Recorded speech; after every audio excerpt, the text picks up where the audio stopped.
I know I've talked about this a lot recently, and buckle up because I'm going to keep talking about it as frequently as I have to, because this is a very serious issue that voters across the country need to understand. Donald Trump, the twice impeached, convicted felon Republican nominee for president this year, is completely detached from reality. In the last 7 days alone, 7 days, Donald Trump has posted or said things multiple times that show that this man is living in a complete fantasy land. The first one, of course, was last week during his little impromptu press conference where he claimed that his crowd for January 6th was, of course, bigger than Dr. Martin Luther King Jr.'s I Have a Dream speech crowd, which, of course, is completely inaccurate. King's crowd beat Trump's crowd by about 236,000 people. There's photographs. Like, we can see which crowd is bigger. There is documented evidence of these things, and yet Donald Trump went out there without hesitation and told this lie because he believes it. Trump genuinely believes it because he has no grasp on reality. Then, after that, he got on social media. It may have been before that, but either way. And he started fantasizing about, Biden's going to come back. He's going to crash the DNC convention. Then he's going to be the nominee again. And then I'm going to run against an easy opponent. It's going to be so great. Oh boy, I can't wait for Biden to come back. By the time Trump had posted that, by the way, the DNC had already held their roll call vote, and Harris became the official Democratic nominee. Biden can crash the convention if he wants, but he actually can't take that away because the voting already happened. She is the official nominee. Biden cannot do anything about it. But here again is Donald Trump openly fantasizing about the reality that he wants us to have instead of the reality that we do have.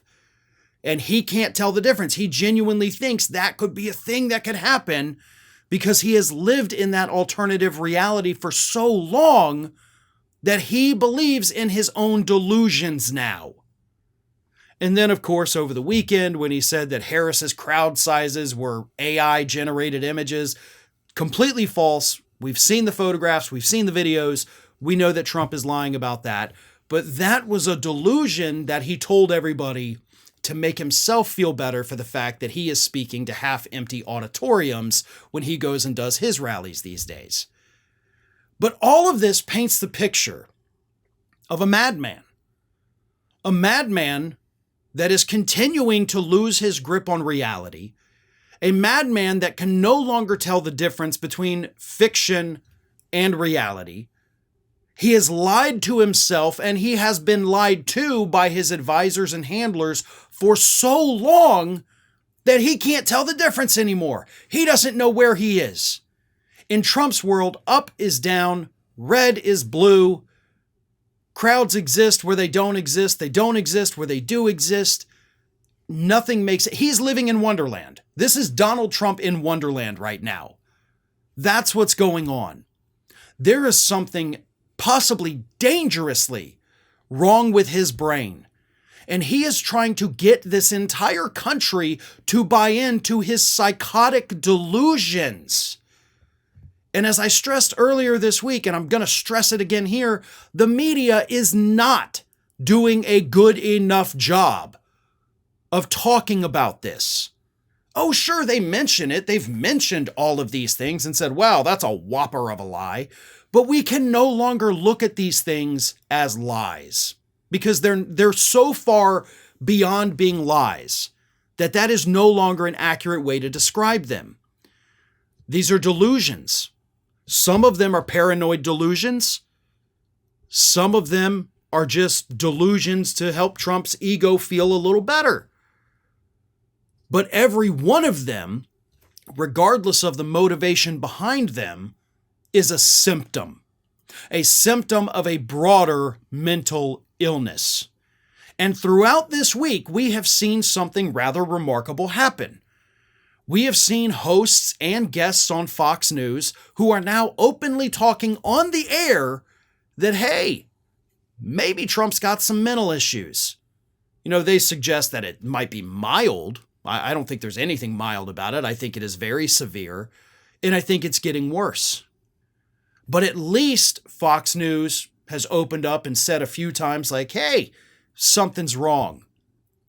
But the media is not. Like, as a whole, they are not covering this the way it deserves to be covered. As I said, they do talk about it, but they talk about it in the context of a lie, not in the context of a symptom. It is time to put the mental health professionals on TV. To hell with the Goldwater rule, and they need to start offering their expert opinions and their expert analyses of these things. Because we need to hear from the people who are trained to recognize the symptoms. We need to hear from the people who have studied this and diagnosed it for decades. Because there is nothing normal about Donald Trump just going out there and lying and lying and lying and lying. Yeah, we're used to it, but there's more to it. There's deeper problems inside his brain. Why is he doing it? What is the purpose of this when he knows we can verify that these things he's saying are false? None of it makes any sense unless you look at it through the lens of these things being symptoms. So, as I said, I have said most of this earlier in this week in other segments. I will say it again next week. Hell, I may say it again this week. But that's because this is so important. And everybody, not just the folks watching this, but the folks who don't see this, the folks who may not be tuning in, they're the ones who have to understand this. The media, the corporate media is not going to tell them this. They're not going to get it by opening up the New York Times every morning or going to CNN's website or the Washington Post website. So what I'm saying is that it's up to me and it's up to you. You have to talk about this. Talk about these things with your friends, but frame it correctly. That's where we're losing. I mean, overall, trust me, the Harris campaign is totally winning, but it's time to reframe Donald Trump's mental illness. This is not a cognitive decline. This is mental illness. This is paranoid, possibly schizophrenic delusions that this man has created to make himself feel better about a world that scares and disappoints him. So frame these issues when you talk about it with your friends or you talk about it with your family, frame them as symptoms, not as lies. Because if we can do that, if we can get that to be the talking point, if we can get that to be the narrative that people are talking about, it will then force the media to cover these issues in the way that they deserve to be covered. They're not going to do it on their own. So it's up to me and it's up to you to reframe the issue to force the conversation. America's Lawyer has launched its own YouTube channel. Now, this channel, of course, is still in its early phases of development, but you can help grow it by subscribing. Just go to youtube.com/TheAmericasLawyer, and you'll get all of the great content from Mike Papantonio and myself that we produce every single week.